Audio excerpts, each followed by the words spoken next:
اعوذ باللہ من الشیطان الرجیم، بسم اللہ الرحمن الرحیم، اللہم صلی علی محمد وعلی محمد۔ اور سب سے پہلے تو تمام مومنات کو شب معراج بہت بہت مبارک ہو، اور خصوصی طور پر آج یہ ویڈیو بنانے کا مقصد یہ تھا کہ بہت زیادہ چیزیں وائرل ہو رہی ہیں اور کہا جا رہا ہے بار بار کہ اپنے گھروں میں رہیں، ڈسٹنس پیدا کریں۔ اور جہاں تک رہی بات عزاداری کی یا جشن کی کہ جو اسٹاپ ہو گئے، تو اس کے لیے میری ایک چھوٹی سی ریکمنڈیشن ہے۔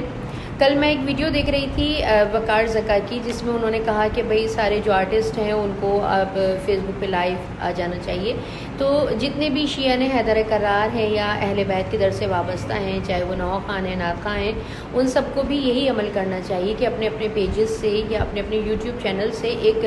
ٹائم فکس کر لیں اور اس پہ لائیو آ کر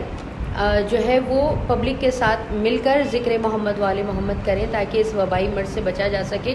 اور ایک چھوٹا سا عمل ہے، بی بی فاطمہ زہرا سلام اللہ علیہا سے کچھ خواتین نے سوال کیا کہ بی بی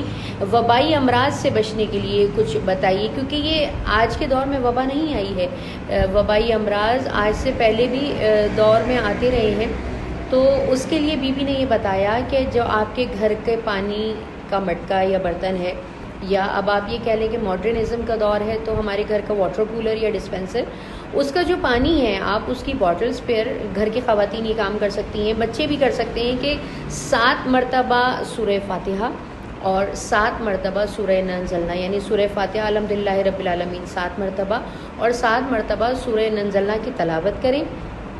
اور پانی کے اوپر دم کر دیں، اور وہ پانی گھر کے تمام لوگ استعمال کریں۔ اور ایک چھوٹی سی بات میں آپ سے شیئر کرتی چلوں، بچپن سے ہم لوگوں نے اس چیز کو دیکھا بھی ہے، اور موسٹلی ہمارے گھروں میں ہوتا بھی ہے کہ جب ہماری صبح کا آغاز ہوتا ہے تو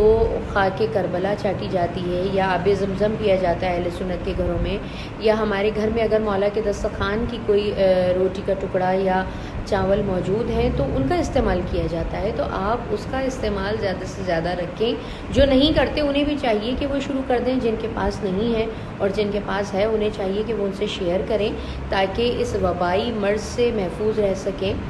اور اپنا خیال رکھیں، اپنے گھر والوں کا خیال رکھیں۔ ہم سب کو دعاؤں میں یاد رکھیں۔ خدا حافظ۔